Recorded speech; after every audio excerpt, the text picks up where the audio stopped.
Solo levelling episode 3 की शुरुआत वहीं से होती है जहां पर पिछला एपिसोड खत्म हुआ था, जहां पर वो बड़े बड़े स्टैचूज जिन्वू को मार रहे थे और जिन्वू कह रहा था कि मैं मरना नहीं चाहता, काश कि मुझे जिंदा रहने का एक और मौका मिल जाता। तभी स्क्रीन पर एक नोटिफिकेशन आता है, कांग्रेचुलेशन, आप प्लेयर बन चुके हैं। इसके बाद हम जिन्वू को देखते हैं जिसकी आंख एक हॉस्पिटल में खुलती है, जिसे देखकर वो काफी ज्यादा हैरान रह जाता है। फिर वो अपने हाथ और पैरों को देखता है जो कि कट चुके थे, मगर अब वो बिल्कुल ठीक थे। जिन्वू सोचता है क्या वो सब एक सपना था। तभी उसके कमरे में दो लोग आते हैं। उनमें से एक जिन्वू को अपना कार्ड देते हुए कहता है कि मेरा नाम वू जिनचुल है और मैं हंटर एसोसिएशन सर्विलियन टीम का मैनेजर हूँ, और दूसरा सिर्फ अपना नाम कांताशिक बताता है। जिन्वू सोचता है कि आखिर हंटर एसोसिएशन को मुझसे क्या चाहिए। जिन्वू को उन दोनों से पता चलता है कि वो 3 दिनों से यहाँ पर बेहोश था। जिन्वू उन दोनों से मिस्टर सोंग और जूही के बारे में पूछता है कि क्या वो ठीक है। जिनचुल से बताता है कि वो बिल्कुल ठीक है, मगर मिस्टर सोंग ने इस एक्सीडेंट में अपना हाथ गवा दिया, इस वजह से अब वो रिटायर हो गए हैं। दूसरी तरफ जूही को इस वजह से काफी बड़ा सदमा पहुंचा है। उसकी हालत को देखकर नहीं लगता कि वो दोबारा से कभी हंटर के तौर पर काम कर पाएगी। तुमने जो वहाँ पर अपना दिमाग लगाया उसकी वजह से सिर्फ 6 लोग ही बच पाए हैं। हंटर्स की जॉब वाकई ही में खतरनाक है, मगर इतना बड़ा हादसा होने के चांस काफी ज्यादा कम होते हैं। लेकिन सर्वाइवर्स के बताने पर जब वाइड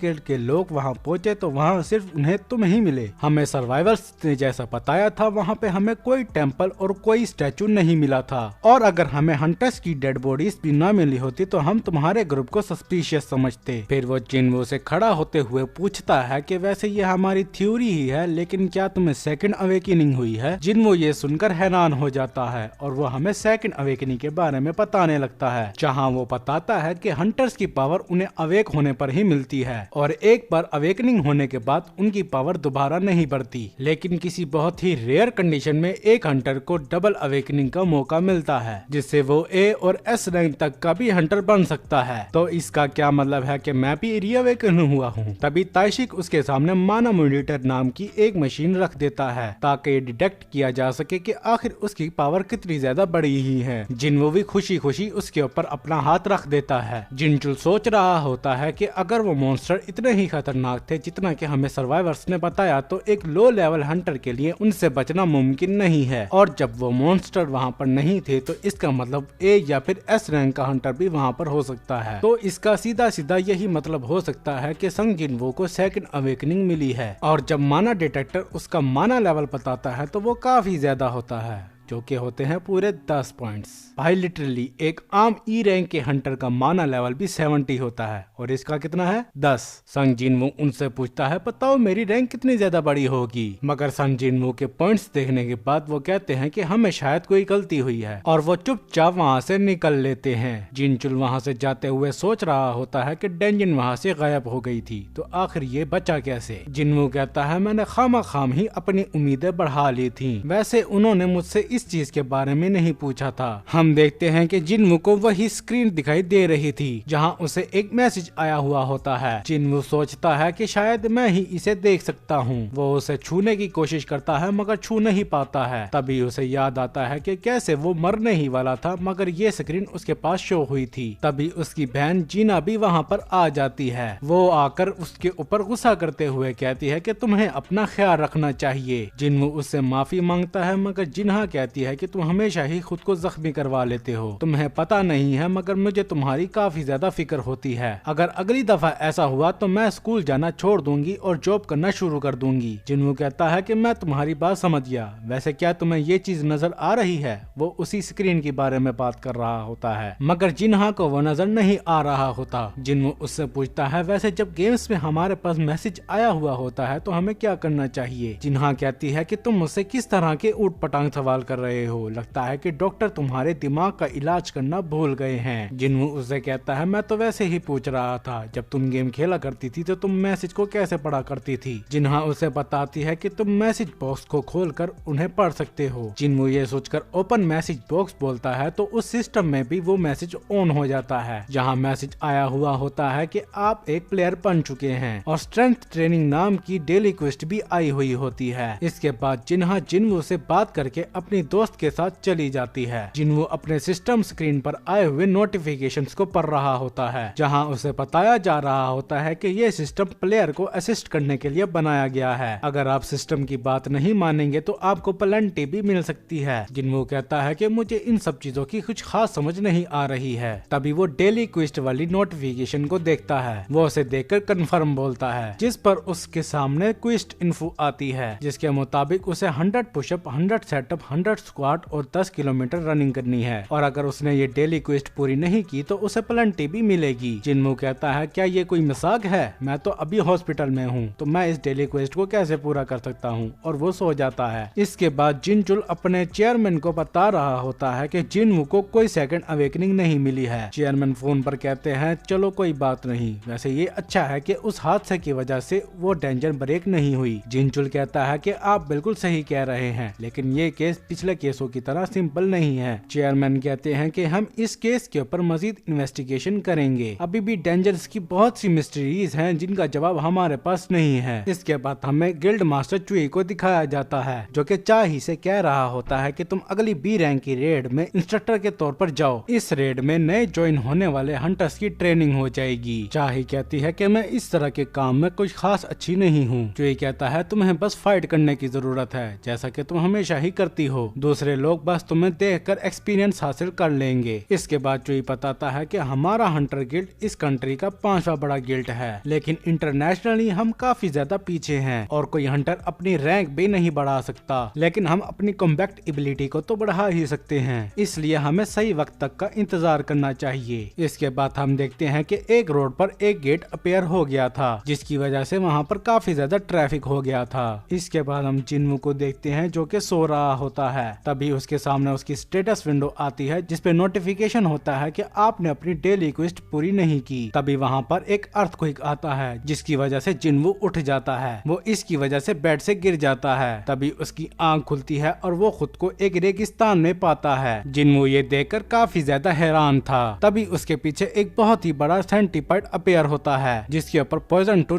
जायंट डेजर्ट सेंटीपाइड लिखा हुआ नजर आ रहा होता है। तभी जिनवू को नोटिफिकेशन आती है कि आपने अपनी डेली क्वेस्ट पूरी नहीं की, तो पेनल्टी के तौर पर आपको यहाँ पर 4 घंटे गुजारने होंगे। जिनवू के रूम में 2 नर्सेस आती हैं उसे देखने के लिए, लेकिन जिनवू तो वहाँ पर होता ही नहीं है, क्योंकि वो तो उस डेजर्ट में उस सैंडपाइट से बचकर भाग रहा था। अभी एक से उसकी जान छूटी नहीं थी कि दूसरा भी वहाँ पर आ जाता है, जबकि अभी भी पूरे 2 घंटे बचे हुए थे। यहाँ पे नर्सेस जिनवू को ढूंढ रही होती है। जिनवू उससे बचने के लिए रोते हुए भाग रहा होता है। तभी वो सैंडपाइट उसके ऊपर हमला कर देता है, मगर जिनवू का टाइम पूरा हो जाता है। इस वजह से वो वापस अपने रूम में आ जाता है। जिनवू को नोटिफिकेशन आता है कि आपने पेनल्टी क्वेस्ट पूरी कर ली है, मगर जिनवू काफी ज्यादा थका हुआ था, इस वजह से वो बेहोश हो जाता है। तभी उसे नोटिफिकेशन आती है कि पेनल्टी क्वेस्ट पूरी करने पर आपको रिवार्ड मिला है, जिसे आप चाहें तो चेक कर सकते हैं। तभी वहाँ पर नर्सेस भी आ जाती हैं। इसके बाद हमें सुबह का सीन दिखाया जाता है, जहाँ पर जिनवू जिन्हा से बात कर रहा होता है। वो उससे बात करके अपनी डेली क्वेस्ट पूरी करने के लिए चला जाता है। इसके बाद हम जूही को देखते हैं, जिसके पास उसके काम के लिए फोन आया हुआ होता है, जिसे करने में वो काफी ज्यादा हिचकिचा रही होती है। फोन पर वो आदमी जूही को बताता है कि मैंने सुना है कि जिनवू अब ठीक हो चुका है, जो सुनकर वो मुस्कुराने लगती है। हम देखते हैं कि जूही जिनवू से मिलने के लिए हॉस्पिटल आती है, मगर पता नहीं वो अचानक से रुक जाती है। तभी वो 2 नर्सेस को आपस में बातें करते हुए देखती है। वो कहती है कि ये आदमी होश में आने के बाद डेली ही प्रैक्टिस किया करता है। हम देखते हैं कि वो और किसी की नहीं बल्कि जिनवू की ही बातें कर रही थी। जूही भी उसे देख लेती है, मगर वो उसे मिले बगैर ही वहाँ से चली जाती है। जिनवू एक पार्क वाली टेबल के पास आकर बैठ जाता है और वो कहता है कि मुझे होश में आए हुए 4 दिन हो चुके हैं और मुझे ये चीज तो कंफर्म हो चुकी है कि ये सिस्टम वाकई ही में एग्जिस्ट करता है। जब मैं अपनी डेली क्वेस्ट कंप्लीट करता हूँ तो मुझे 3 तरह के रिवार्ड मिलते हैं, जिसमें से एक है फुल रिकवरी, जिसकी वजह से मेरे दिन भर की सारी थकान खत्म हो जाती है। दूसरा है एबिलिटी पॉइंट्स, जिनके जरिए मैं अपनी दूसरी एबिलिटीज को बढ़ा सकता हूँ, जैसा कि स्ट्रेंथ, वाइटलिटी, एजिलिटी और इंटेलिजेंस वगैरह। अपनी एबिलिटीज को बढ़ाने से मैं और भी स्ट्रॉन्ग हो जाता हूँ और इसके जरिए मैं इन्वेंट्री से स्किल भी हासिल कर सकता हूँ। वो हंसते हुए कहता है कि ये बिल्कुल गेम की तरह है, मगर आसपास के लोग उसे इस तरह खुद से बातें करते देख उसे अजीब नजरों से देखने लगते हैं। इसके बाद वो अपने रूम में बैठते हुए बताता है कि मेरा आखिरी रिवार्ड रैंडम टूल बॉक्स है। वो उसे खोलता है तो उसमें से एक चाबी निकलती है। वो उसे देखकर कहता है, वैसे तो मुझे इसमें से फजूल सामान ही मिला करता है। उस की स्टेटस विंडो पर लिखा आता है कि वो एक इंस्टेंस डेंजन की है, जो कि हैप्जोन सबवे स्टेशन की तीसरी एग्जिट पे इस्तेमाल हो सकती है। जिन्हों को इंस्टेंस डेंजन के बारे में तो नहीं पता होता, लेकिन वो सोचता है कि अब तक जो उसके साथ हो रहा है शायद ये उसे स्ट्रॉन्ग बनाने की एक और चीज है। इसके बाद हमें सिटी का सीन दिखाया जाता है, जहाँ पर हमें एक न्यूज दिखाई जाती है कि सिटी में कहाँ डेंजन अपेयर हुई है। हम जिन्वू को देखते हैं जो कि अपनी मॉम से मिलने के लिए हॉस्पिटल आया हुआ था।